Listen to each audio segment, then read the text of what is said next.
Bismillahirrahmanirrahim. Assalamualaikum warahmatullahi wabarakatuh. Perkenalkan, nama saya Asriani dengan nomor NPM 20110304330, kelas 2A Manajemen Pendidikan Islam. Mata kuliah Qiraatil Quran. Dosen pengampu Ahmad Saifullah MPD. Baik, di sini saya akan menjelaskan materi tentang idgham mutamatsilain, idgham mutajannisen, idgham mutaqarribain. Sebelumnya, saya akan menjelaskan pengertian ilmu tajwid terlebih dahulu.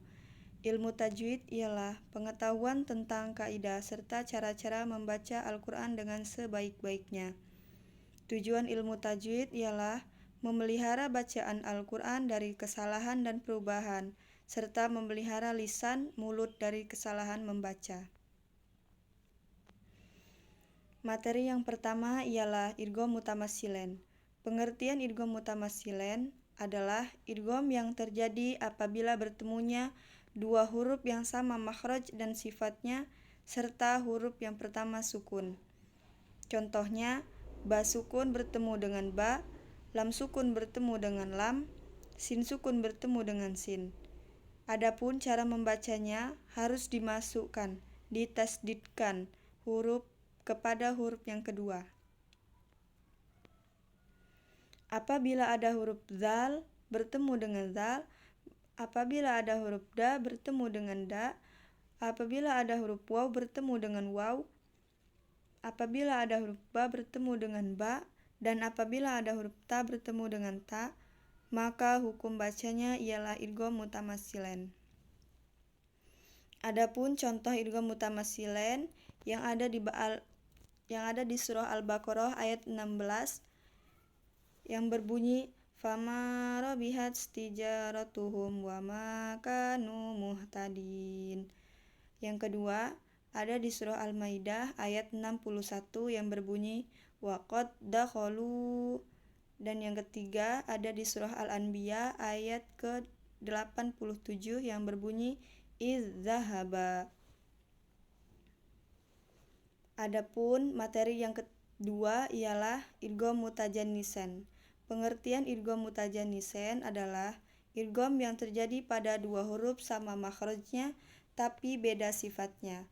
Namun tidak semua huruf yang sama makhraj dan beda sifat harus diidghamkan. Adapun cara membacanya harus dimasukkan, ditasdidkan kepada huruf yang kedua.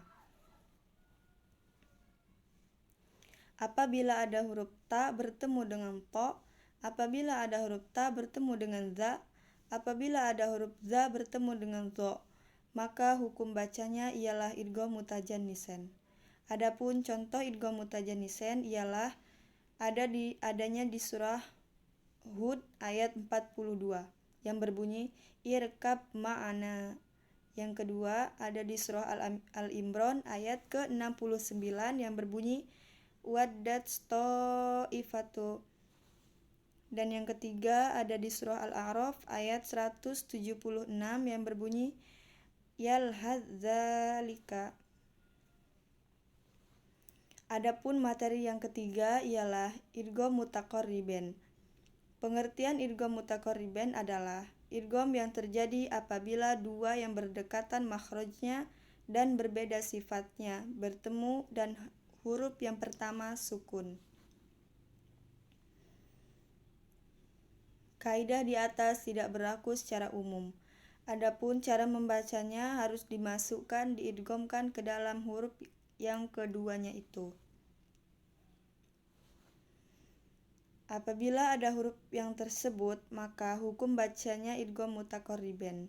Yang pertama, qaf bertemu dengan kaf, contohnya alam nakhluqkum. Dan yang kedua, apabila ada lam sukun bertemu dengan ro, contohnya waqur rabbi. Dan yang ketiga, lam ta'rif bertemu dengan huruf sebagai berikut ta, sa, za, zai, ro, zai, sin, shim, sod, dod, to, zo, dan nun. Contohnya ad-dahri, wat-tini, wad-duha. Adapun contoh idgham mutaqarribain ialah ada di surah Al-Mursalat ayat ke-20 yang berbunyi alam nakhluqukum. Dan yang kedua ada di surah Toha ayat 144 yang berbunyi wa qur rabbi zidni ilman. Dan yang ketiga ada di surah An-Nisa ayat 158 yang berbunyi barrafa'allahu ilaih. Baiklah, mungkin hanya ini saja yang bisa saya jelaskan mengenai materi tentang idgham mutamatsilain, idgham mutajannisen, dan idgham mutaqarribain. Lebih dan kurangnya saya memohon maaf, dan kepada Allah saya memohon ampun. Wallahul muwaffiq ila aqwamit thoriq. Assalamualaikum warahmatullahi wabarakatuh.